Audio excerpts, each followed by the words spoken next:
Welcome to Content with Character, the weekly podcast that'll give you the momentum you need to create content with more ease, clarity, and laughter.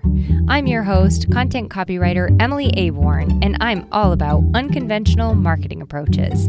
I believe in your big ideas, and I'm excited to help you share them in a way that's distinctly you. Group projects in school could go really, really well or really, really bad. It all depended on who was in your group and how they meshed together. Were you able to cooperate, communicate, and each pick up some of the workload? Or did everything fall on you or someone else in the group while everybody else sat back and waited for that sweet, sweet A to fall into their lap without having to lift a finger? In business, collaborations are the new group projects, and in this episode, we're going to talk about what goes into choosing collaborations as well as being a great collaborator. Hello, my friend, and welcome back to the Content with Character podcast. Obviously, as you gathered from the title and the intro, today we're going to be talking about collaborations, how to choose and be a great collaborator.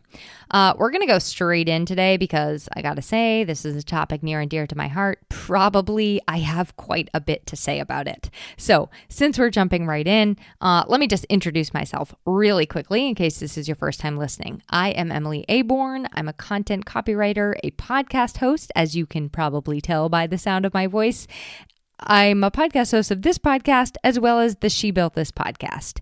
And in addition to writing for nearly 100 industries, I have to check my list soon, but I'm pretty darn close to 100.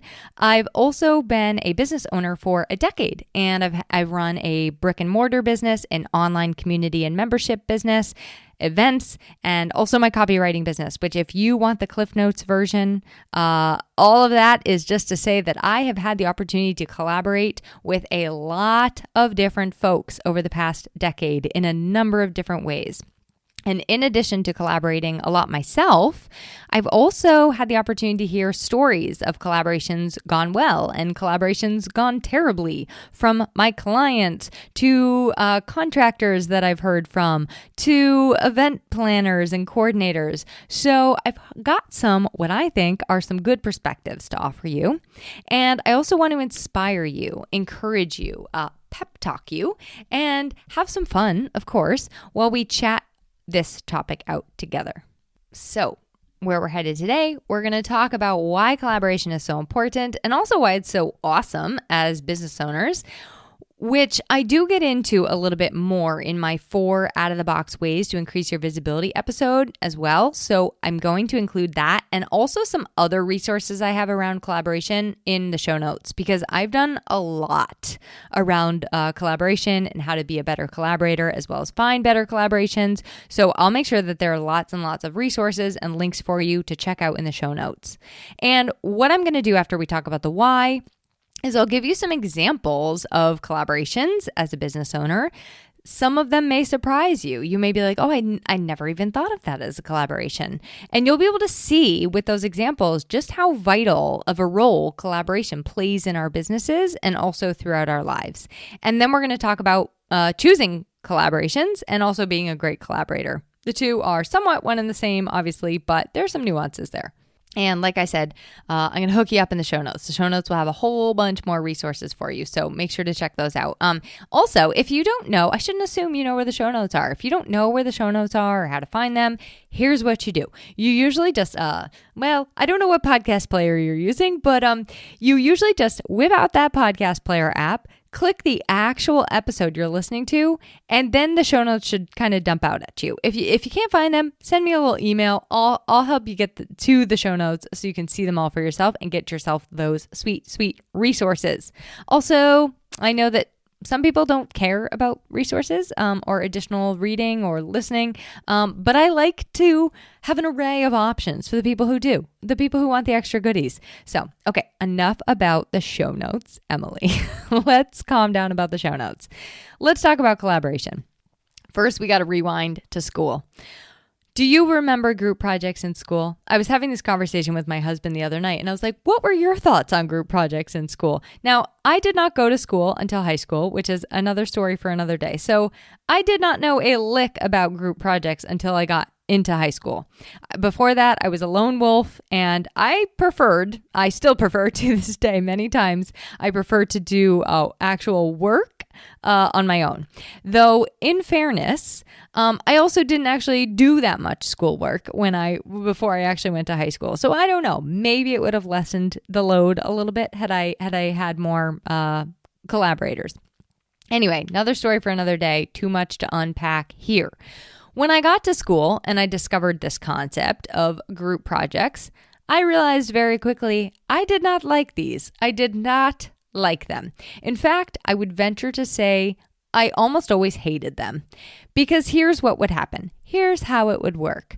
I would get partnered with, inevitably, one cool kid, a nerd who was very, very smart, but lacked follow-through, the organizer and delegator, which I know you're probably like, wait, Emily, wouldn't that be you? No, that was not me. So that was kind of like the sort of variation therein, and it pretty much happened that way every single time. I was the worker bee. The delegator here's how it would go. The delegator would delegate. I would just keep taking on whatever the delegator delegated, because the cool kid was not lifting a finger and the nerd kind of lacked follow through, and I wanted to be sure that we got it all done. I also kind of liked doing the work, and I got the impression that nobody else really liked doing the work. So I made sure that, I would be the one doing all the work. I enjoyed it. And then after it was all said and done, I would redelegate back to everybody else. Here's what you have to say during the presentation. Here's how it's going down. I know you're like, whoa, control freak, calm down. And I know this, but this is why I did not like group projects, because I was just like, I could just do this myself. Like, I would have probably a way easier time doing this myself. So then we get up there to present it, right? And we all get a grade. Usually it's the same grade. And I'm sure a few here and there went okay, but whether you were the cool kid or the nerd who lacked follow through or the delegator or the doer, you probably can remember group projects that made you cringe. And more often than not, group projects in school were usually pretty rough. Well, this may be where we learned the premise of collaboration to achieve that common goal, that common A+, right? But I don't think that collaborations in business need to feel this way. They do not need to have you feeling that ick and the desire to fade slowly into the background like the Homer Simpson GIF, if you're familiar with that, or GIF if you prefer. In business, a good collaboration actually should make you feel better. It should make it's not always the easier choice, I'll say that, but it should make you feel better. It should make things better. You work together with someone else to achieve something that elevates you both and others around you in some way. So it becomes a win-win-win. A win for you, a win for the person you're collaborating with, and a win for the people on the receiving end of that collaboration. And they can go off without a hitch. I've had them go so smoothly and good and easy. And it was just like this blissful feeling, no kinks. And I've also had times where it did not go over so well. And I can say that for about 70% of the times that did not go so hot for me, I had a good indicator or a hunch early on that it wasn't going to be good, which I ignored and barreled ahead anyway. And I don't regret any of my choices. I think I learned a lot, even from the not so great experiences. But I can say that I'm definitely more cautious and careful and slow to collaborate with the collaborators that I choose. And I kind of have like my tried and true collaborators, if you will. All right, so let's talk about some of the types of collaborations you might experience as an entrepreneur. This is no matter if you are a house painter, a travel agent, a massage therapist, or a web designer. We all have collaborations. Right off the bat, clients. You may not think of your clients as a collaborator with you, but they are. Now, for me personally, I work pretty closely with my clients. We communicate a lot. I'm using my expertise to get them further, but they don't, and I'm helping their business, right? But they don't just get to sit back the entire time. I actually need them. I need their input, their voice, their approval, their next steps. They need to give me the pieces to get their message out there. They need to do a little homework. So when we're done, it becomes a win-win-win, but we all have to kind of of bring something to the table. Your client, no matter who your clients are, they kind of do too. Even if it's not much that they have to bring to the table, they still have to bring something to the table. That's a collaboration. Now, like I said, it's a win-win-win. They win, my clients win because their copy now shines online. I win because I got paid and I have another industry I can add to my portfolio. And their clients win because now their clients can find them. And their clients also win because now more clients can find them. They can make more of an impact. So if you work with any sort of clients, it is a collaboration. Number 2, an example is a contractor situation. Some common ones are website designers. You heard me give Jenny B Designs a shout out on last week's episode for the review that she wrote. Jenny is a great example of a web designer I collaborate with on a regular basis. I do the copy, she does the website design. So website designer, a copywriter, brand designing, those are all kind of like common blends, let's say. Podcast management service and content writer. There's another common blend. Podcast management service and podcast pitching service. You get the idea. So contractor situations. Now this is either contractors you hire to do a job for you, or contractors that you work alongside with. In either way, you are actually collaborating. This is you're working together for that common goal, for that win-win-win. Number 3, events and like special one-offs that you might be doing. This could be like summits or workshops or things that are ongoing, stuff like that. Number 4, podcast guesting and hosting or you know what? Speaking engagements. This is big time collaboration right here. You're bringing your expertise, but they're also giving you a platform. And then the expertise that you are bringing helps the audience or the listeners to learn and grow. So it's a win-win-win. Just some other few examples, partnerships, joint ventures, affiliate marketing, vendor relationships, the list goes on. I'm sure you can think of even more. Even your bank, I was thinking about this. Even your bank is a collaborator, if you really think about it, right? They take your money, you give them your money, they take your money and they do profit off your money. And I'm sure that there's a third party in there. So it's a win-win with the bank. Okay, it's not a win-win-win.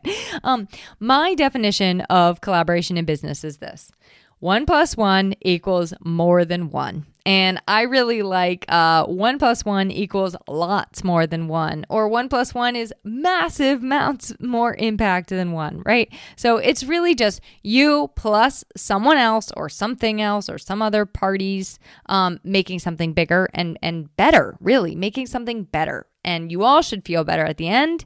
And the customers or clients or people you're serving on the other side should also feel better on the other side. So that all said, how to choose. I have a friend, Lisa Zaratny. She is host of the Positively Living podcast, and she's known for saying, if you present her with a list of options or ideas or ask her to choose her favorite, she says, "Don't make me choose."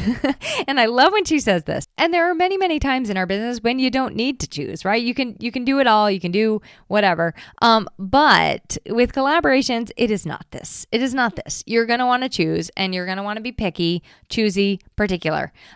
I realize as I say this, sometimes you cannot be this way at first, but as you grow your business, you're going to be hopefully able to afford to be a little bit more selective. And I do want to say, if I could rewind and do some things all over again, I would venture to say that had I been more selective and narrow in some of the collaborations I chose, I would have felt less stressed, less stretched, and better right from the start. So I don't know. I don't know if it is down to what phase you're on in your business or if you just need to kind of be choosy from the get-go. It really just depends on you and also your goals in the collaborations, and only you know your business. Anyway, I have some tips on choosing collaborations that are right for you. So I've got 7 tips. We're going to fly through these, and then we're going to talk about being a good collaborator.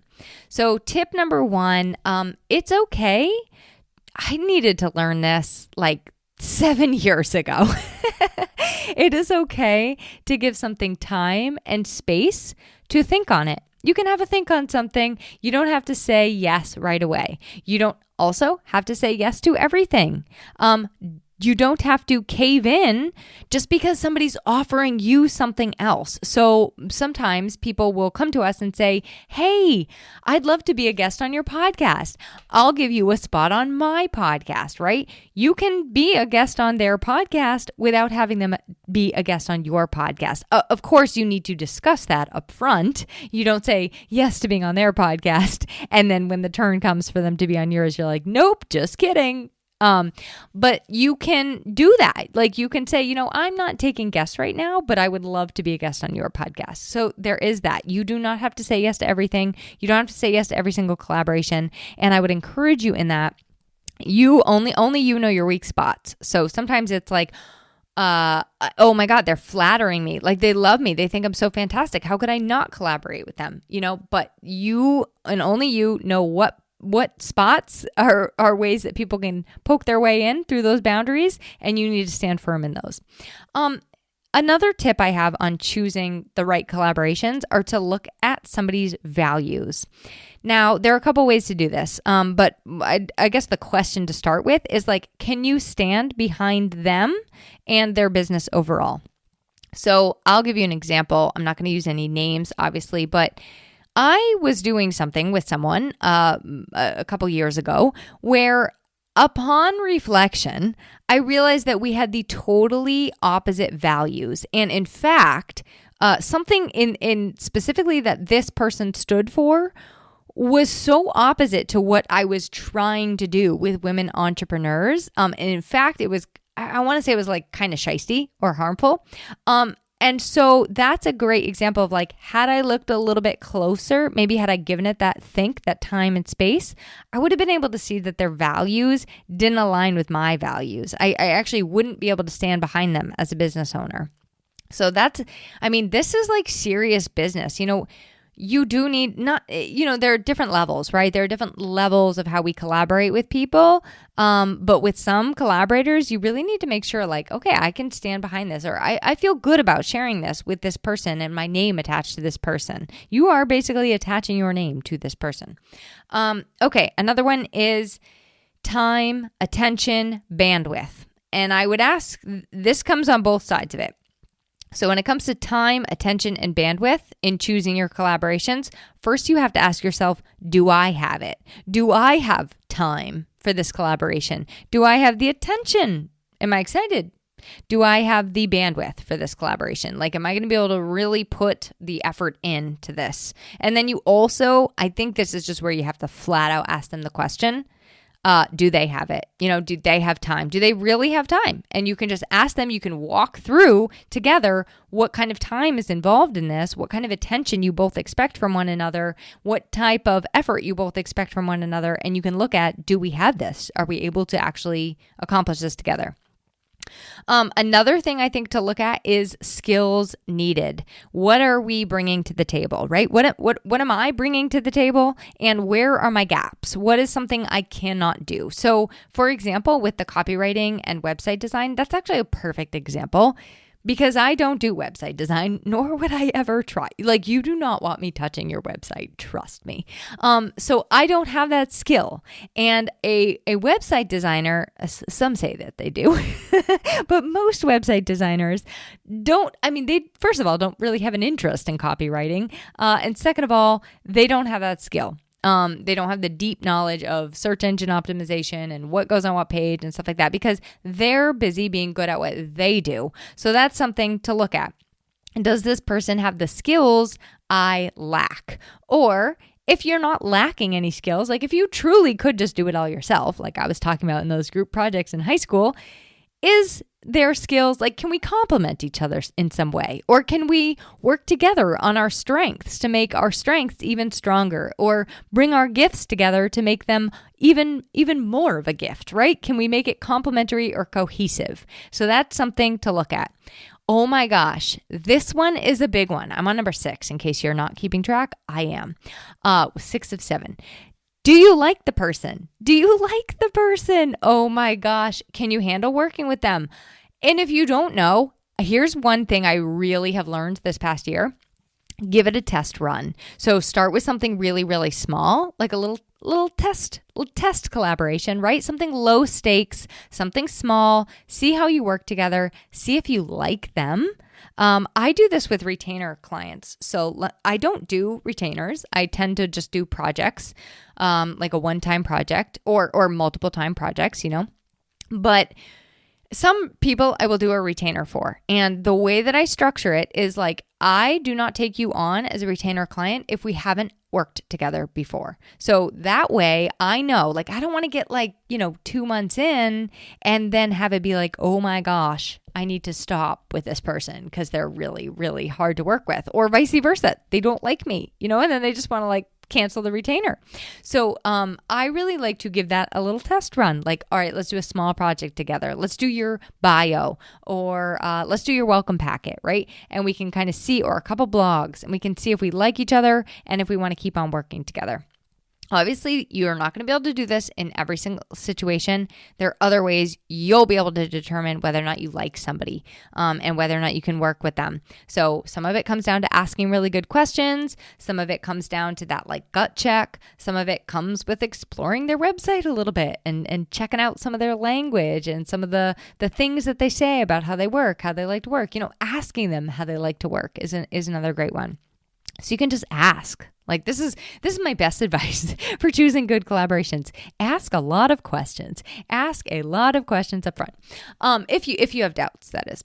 Okay. And number 7 is, can you communicate with them? And I think this is another one I just want to stress.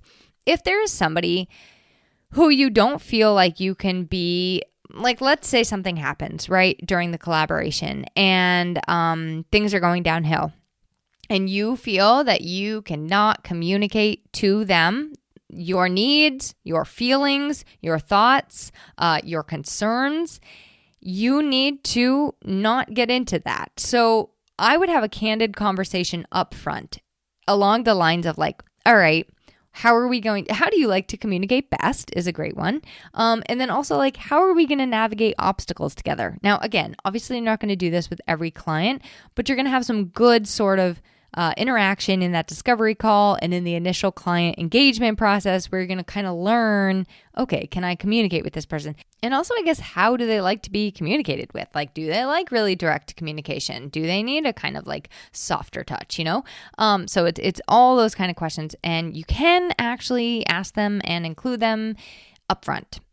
Okay. Let's dive into being a great collaborator. So first off, if you did not get a chance to listen to last week's episode on the 4 agreements, which I applied to business in general, I would welcome you to do that, because I think that if you follow those 4 agreements, you're going to be set for anything in life, but you're definitely going to be really well off as a collaborator, as being a great collaborator. And this, you know what? As you're listening to this part, I want you to also think about, this is also how to be a great client. I can't even tell you how much I just want to hug the great clients, right? Because they do these things, and it's wonderful and lovely.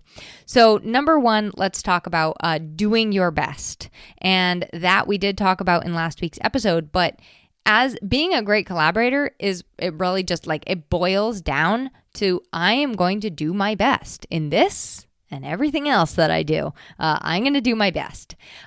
Being a great collaborator is also about being honest and clear in your expectations, also your communication. We've talked a lot about that.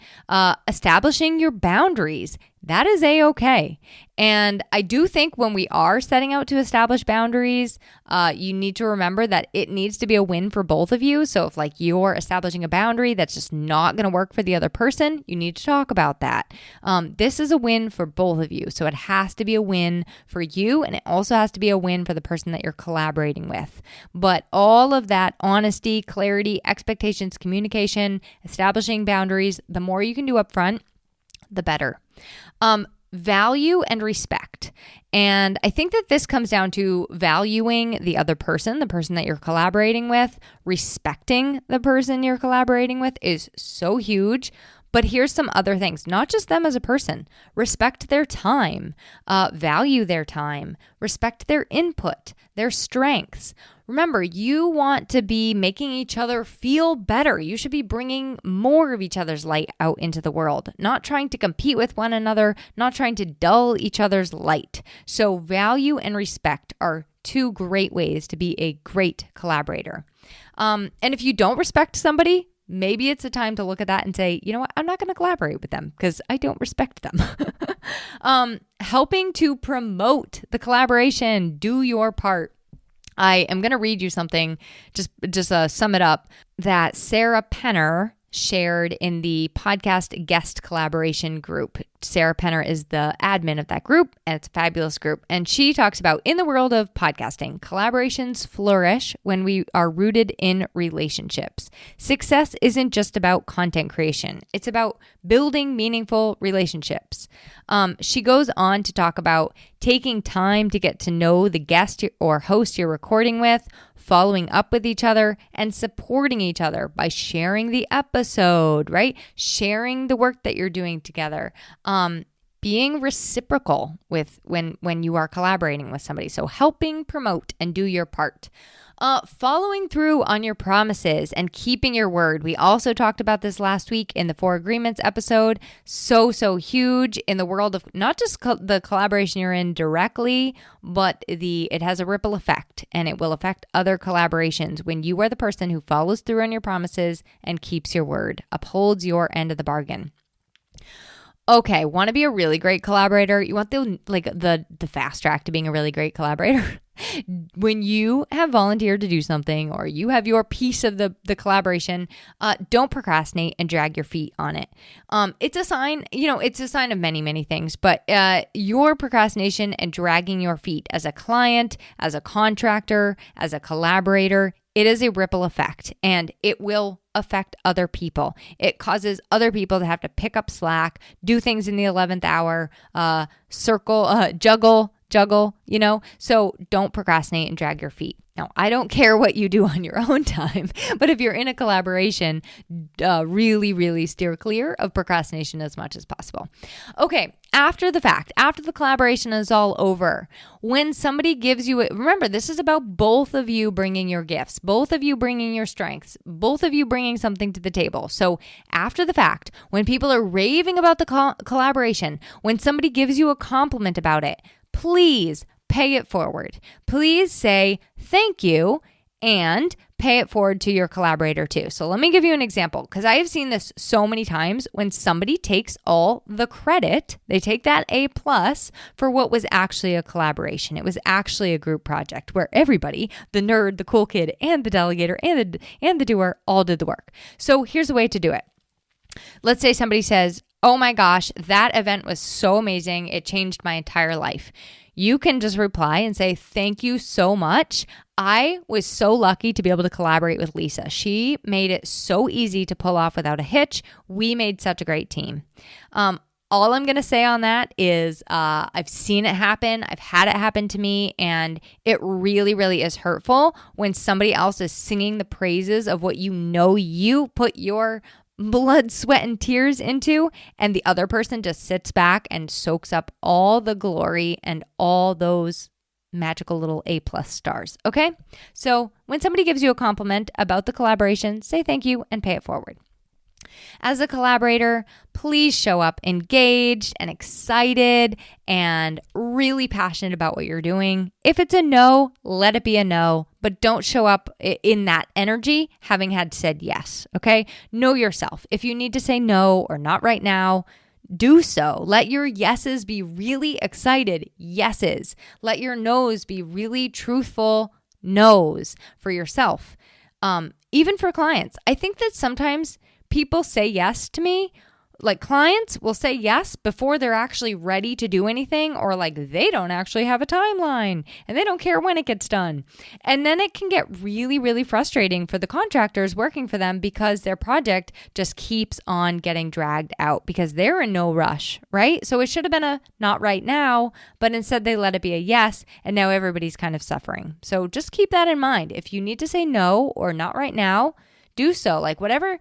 You want to show up engaged and excited to get this done. And then lastly, be trustworthy.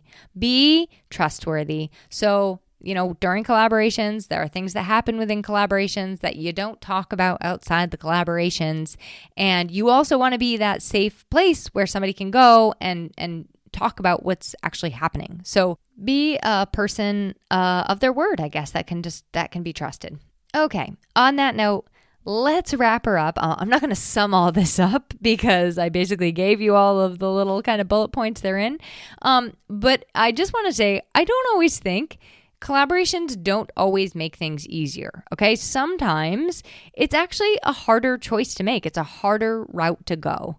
But that said, they can be easy and they can be smooth and they should make everybody feel better. And in the long run, this is what I love most about collaborations. They will take you places you never knew existed. They can unlock possibilities you never even imagined.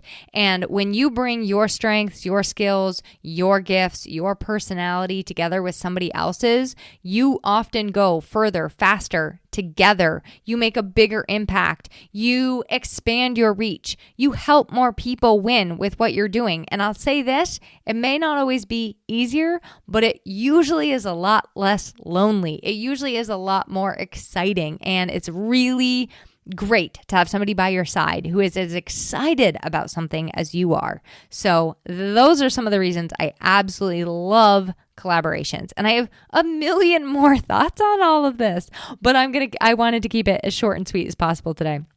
So there are going to be more links in the show notes. There's a few episodes of the She Built This podcast that I do go more into collaborations. I have some blogs for you, some past content with character episodes. Take what you need, leave the rest. And on that note, I will thank you for collaborating with me today as my listener. And I'm going to see you next time when we talk about connecting with your people no matter where they are, because not everybody is in the same place in their awareness of what you offer. And we want to talk to them exactly where they are. Thanks for listening to this week's episode of Content with Character. If you loved the episode, please make sure to subscribe to the podcast, rate, review, and share it with someone else you know it could help. For more content and visibility tips, visit my blog at emilyaborn.com and be sure to connect with me on Instagram at emilyaborn. I'd love to hear how this inspired you to take action.